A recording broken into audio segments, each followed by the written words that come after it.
듣다 보면 내공이 쌓이는 방송 2시간 철학의 돌풀입니다. 저희는 한스 요하임 슈테리의 세계 철학사 읽고 있고요. 제2장 현대 철학의 주제와 문제, 그 중에서도 3번 인식과 지식 들어가겠습니다. 20세기 철학 사상의 주요 방향 하고 있고요. 자, 1. 실증주의라는 제목입니다. 실증주의는 언제나 일체의 형이상학을 거부해왔다. 따라서 수미일관한 실증주의자는 유물론과 관념론을 똑같이 배척할 수밖에 없다. 왜냐하면 두 가지 모두 현실적인 것의 본래적 성질에 관해 보편적 진술을 할 수 있다고 주장하기 때문이다. 실증주의 원조이자 고전적 청시자로 꼽을 수 있는 사상가는 데이비드 흉이다. 그에 따르면 우리에게 주어지는 것은 감각인상과 관념뿐이며, 이때 관념은 인상에서 상출된 것으로 기억에 보존된 인상의 희미한 모사 내지 반응에 지나지 않는다. 신실증주의란 명칭은 19세기 말에 시작되어 20세기 중반까지 지속된 하나의 철학적 학파를 지시한다.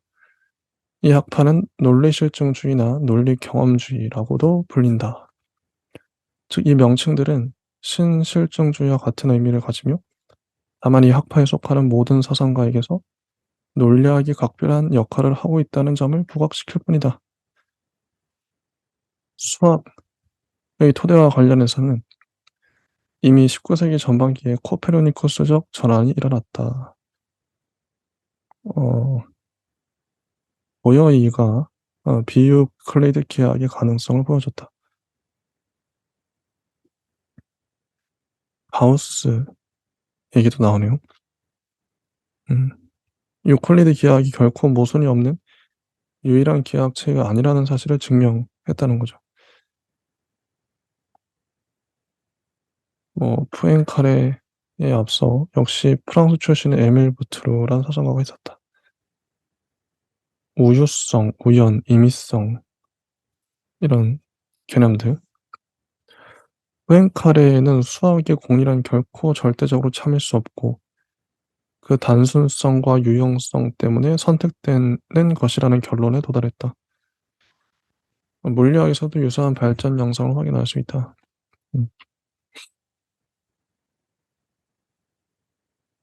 겸허한 태도를 취하게 되었다.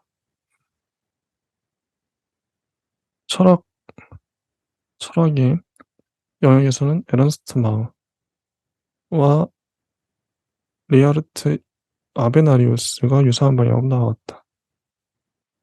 이들은 모든 형이상학적 첨가물의 폐기를 과학의 이장으로 보았으며 단순화된 서술을 올바른 방법으로 여겼다. 모든 개념과 법칙의 목적은 사유의 경제성이며 이는 동일한 경험을 총괄하여 표상을 절약하는 것을 뜻한다. 자연과학 아니 모든 학문의 과제는 관찰된 현상에 대한 정확하고 신뢰할 만한 서술, 가능한 한 자체 내에 모순이 없는 서술로 국한되어야 한다. 만약 과학이 어떤 법칙에 이르게 된다면 이때의 법칙은 실제 자연 사건을 지배하는 법칙이 아니라 인간적 고안, 즉 사유의 경제성이라는 의미에서 가능한 한 단순하고 합리적인 서술을 가능하게 하는 우리 사유의 의미 있는 구성일 뿐이다. 이 새로운 논리학. 아리스토텔레스가 논리학을 창안한 후로 수백 년이 흐르는 동안 그의 업적은 새롭게 추가된 요소가 거의 없다. 근데 이게 시간이 지나면서 설득력을 잃기도 하고 억제스럽고 효용성이 없다. 형식주의다. 이런 오명조차 얻었다. 에드먼트 후설은 순수 논리학 서설로 논리학 분야에서 심리주의 극복에 결정적 기여를 했다. 사유 내용은 그때그때의 구체적 사유 행위와 무관하게 무시간적으로 영원히 존재하는 의미 단위다. 사유 내용은 구체적 사유 행위와 무관하기 때문에 유한자로서의 인간이 그것을 사유하지 않으며 사유하지 않게 될지라도 영원히 존재하는 것으로 가정되어야 한다. 이처럼 후설은 논리학을 심리학의 굴레로부터 해방시키긴 했지만 그 대신 영원하고 무시간적인, 즉 플라톤적인 의미 단위들과 그에 상응하는 법칙들이 존재한다고 주장하기에 이르렀다. 새로운 논리학은 이러한 생각을 버리고 단순한 느낌마저 주는 다음과 같은 견해를 택했다. 특정한 인간의 특정한 사유 과정과 무관한 논리 법칙은 분명 존재하지만 이 법칙은 결코 모든 인간적 사유를 초월해서 무시간적으로 존재하는 것이 아니다. 오히려 논리학은 단순히 인간의 언명과 그 타당성, 그 진리가에 관한 학문일 뿐이다. 인간의 모든 사상은 객관적인 것으로 현상하고 논리적 탐구에 의해 파악될 수 있으려면 어쩔 수 없이 일정한 언명의 형식을 취해야 한다. 음, 어떤 사회 맥락에서 등장하는 개별적 요소들의 의미는 중요시하지 않고 그것이 등장하는 형식적 도식에만 관심을 기울이는 사유 과정이 발견될 수 있어야 한다. 우리가 일상에서 사용하는 자연적 언어는 엄격한 학문에서는 쓸모가 없으며 표현의 대상이 되는 사연의 내용이 추상적일수록 더 그렇다.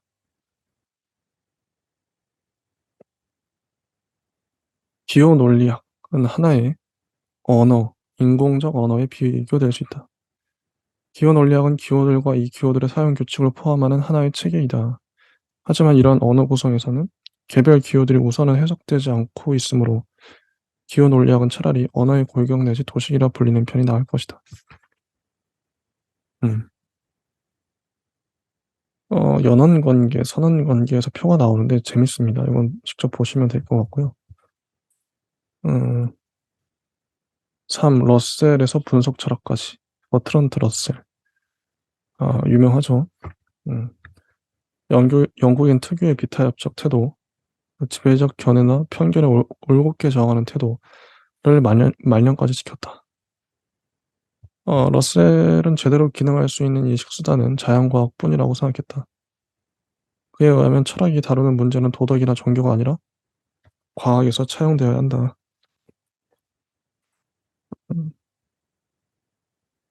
러셀은 현실적인 것의 구조에 관한 자신의 학설을 논리적 원자론이라고 이름 지었다. 어, 다원주의에 부합한다. 러셀에 따르면 이 세계에는 물질도 없고 정신도 없으며 자아도 없고 오로지 감각 자료만이 존재한다. 이는 휴메의 견해를 연상시킨다. 음, 러셀에 따르면 사랑에 의해 주도되고 지식에 의해 보조받는 삶이야말로 이상적인 삶이다. 자, 쭉쭉 넘어가서 4. 두 명의 회의주의자. 토마스 쿤의 저작 과학혁명의 구조가 나오네요. 음. 자연과학적 인식의 진보는 단계적, 연속적으로 이루어지지 않고 위기에 따른 변혁, 혁명과 비약의 형태로 수행된다는 거죠. 음. 패러다임 시프트. 어 정상과학에 맞서는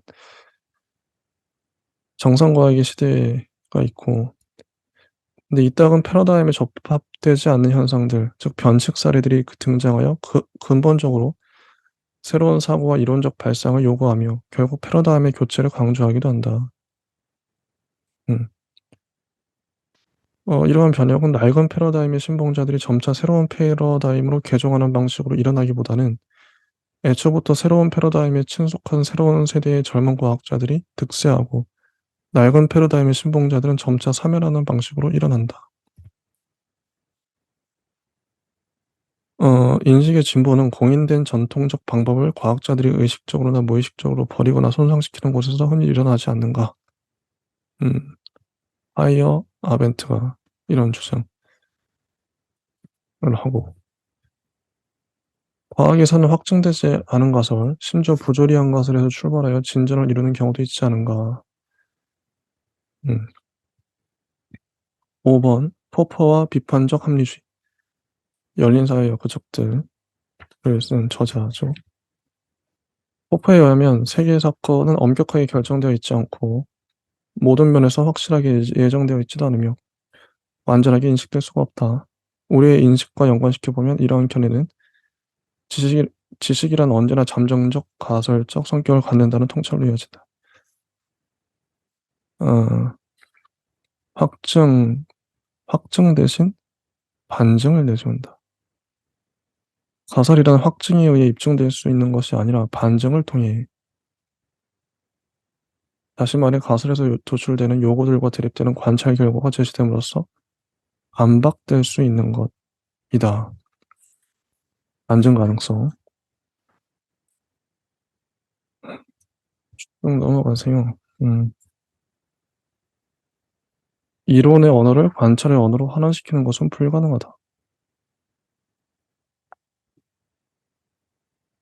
이론의 충의는 모든 부분에서 관찰이라는 토대에 근거 있지 않다. 넬슨 굿맨, 네, 그런 주장. 음. 체계란 임의적인 논리규칙에 따르는 상징과의 논리적으로 자유로운 유희이다. 과학은 다수의 경쟁적 이론에서 선별할 때 그랬던 것으로 입증된 이론을 속관할 기준을 갖고 있는 셈이다. 음. 과학의 가설들은 이런 단순한 방식에 의해 생성되는 것이 아니라 순간적이고 직관적인 깨달음에 의해 획득되는 것이며, 이것이 추후에 경험적으로 검증될 수 있는 가설로 변환되는 것이다.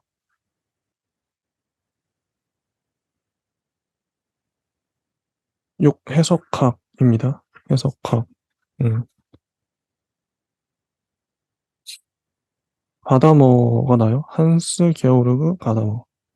가다머에게 해석, 즉 이해란 보편적 현상이다. 왜냐하면 해석 내지 이해란 전승된 문헌과 정신적 산물의 수용은 물론 모든 인간 지식과 관련해서 기초적 성격을 갖기 때문이다. 다시 말해 모든 지식에는 기초적 선의가 선행해야 한다.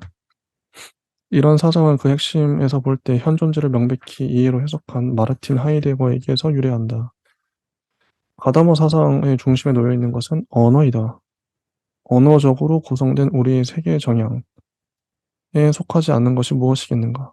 인간의 모든 세계 정양은 언어에 의해 매개된다. 최초의 세계 정양은 언어 습득에서 완성된다. 하지만 그것뿐이 아니다. 우리라는 세계 내 존재의 언어성은 결국 경험의 전체 영역을 표현한다. 7. 구성주의. 음. 하울 바첼라비크가 편찬한 고안된 현실은 구성주의 사상의 입문서이다. 핵심 태제를 암시하고 있다. 구성주의자들의 정신적 선조로 꼽는 인물이 비코, 칸트, 딜타이, 비트겐슈타인 등이고, 물리학자 에르빈 슈레딩거, 베르너 하이젠베르크, 심리학자 장 피아제, 선구자로 거론된다. 구성주의자들의 사유의 핵심 과제가 무엇인가? 우리가 현실이라 믿는 것은 실제로는 우리가 고안한 무엇, 우리 자신의 구성이 아닐까?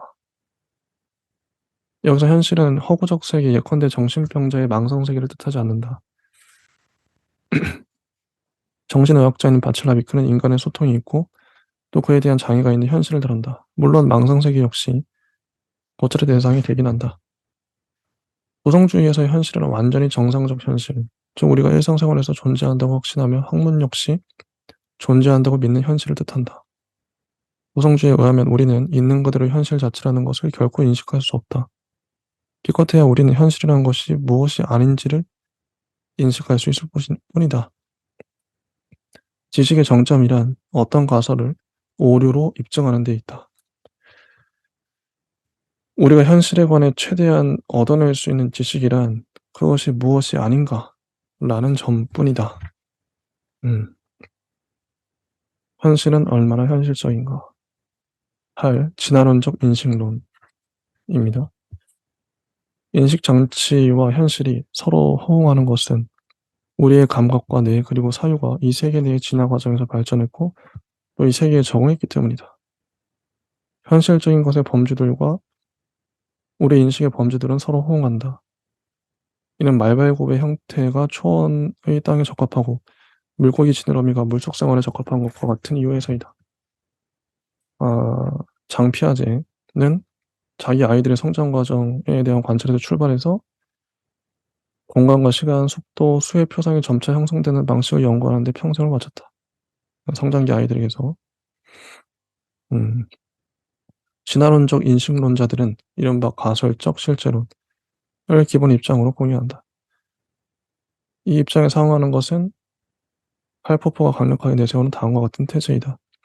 인간에게는 궁극적 확실성을 지닌 지식이 허락되지 않는다. 인간은 틀릴 수 있으며 인식에서도 마찬가지다. 이 점은 학문의 전체 영역에서 타당성을 갖는다. 가설적 실제론에 따르면 학문적 인식을 위해서 다음과 같은 요청이 필요하다. 1. 지각이나 의식과 무관한 실제 세계가 존재한다. 2. 실제 세계는 구조화되어 있다. 3. 현실의 모든 영역들 사이에는 연속적 연관성이 존재한다. 4. 인간 개체와 동물 개체는 감각, 인상과 의식을 지닌다. 5. 우리의 감각기관은 실제 세계로부터 자극을 받는다. 6. 사유와 의식은 뇌, 즉 자연적 기관의 기능이다. 7. 학문적 진술은 객관적이어야 한다. 주관적 진술은 학문적 타당성을 갖지 못한다. 8. 작업가설은 연구를 자극케 하며 오히려 방해해서는 안 된다. 9. 경험적 현실의 사실들은 분석될 수 있으며 자연 법칙에 의해 서술되고 설명될 수 있다. 10. 불필요한 가설은 피해야 한다. 자, 그 다음 넘어가서 9. 인식의 한계입니다. 2차 세계대전 이후로는 사유의 중심이 인식의 한계에 대한 물음으로 옮겨진다. 과학의 의미와 목표에 대한 물음, 그 실제적 응용의 의미, 목표, 정당성에 대한 물음이죠. 괴델의 업적은 비유클리드 기하학에 의해 촉발된 수학의 토대 위기를 배경으로 해서 고찰되어야 한다. 러셀과 화이트에 대해 수학 원리도 이러한 위기에서 출발했다. 괴델의 발견은 어떤 공리체계에서 우리 인식을 확정짓는 일이란 원칙적으로 불가능하다는 거죠. 불안정성 정리. 과학이란 현실을 정확하고 완전하며 일관되게 서술할 가능성을 갖지 못한다.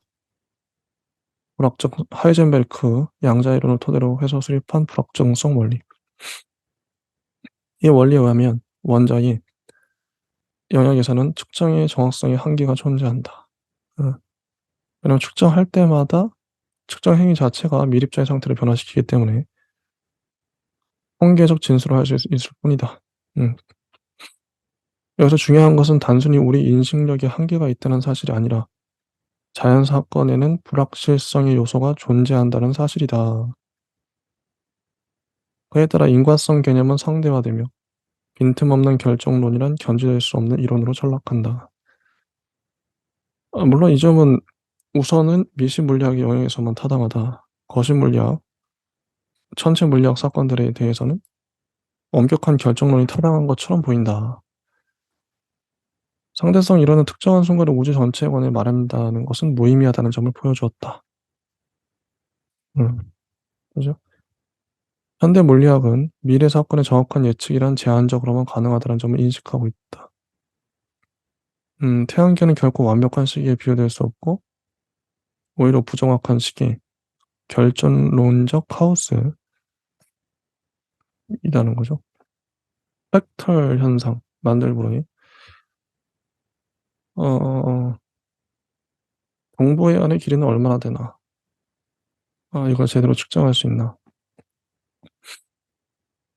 과학의 잠재적 전지전능함을 믿는 것이 오늘날 어려워졌거나 심지어 불가능해졌다는 사실을 간단히 알아보았다. 과학의 능력에는 원칙적으로 한계가 주어진다. 생명체의 무한한 복잡성을 완전하게 해명하는 것이 언젠가는 성공할 수 있을 것인가? 음, 우주의 무한함. 장기적 위협, 물론 핵무기나 핵에너지 이런 것들, 대기오염, 동식물의 멸종 이런 얘기가 나오고 넘어가서 뉴턴의 시대에서 오늘날까지 지속된 자연과학의 승승장구는 앞으로도 동일하게 지속될 것인가? 이런 물음을 하면서 끝납니다. 여기까지 하도록 하겠습니다. 감사합니다.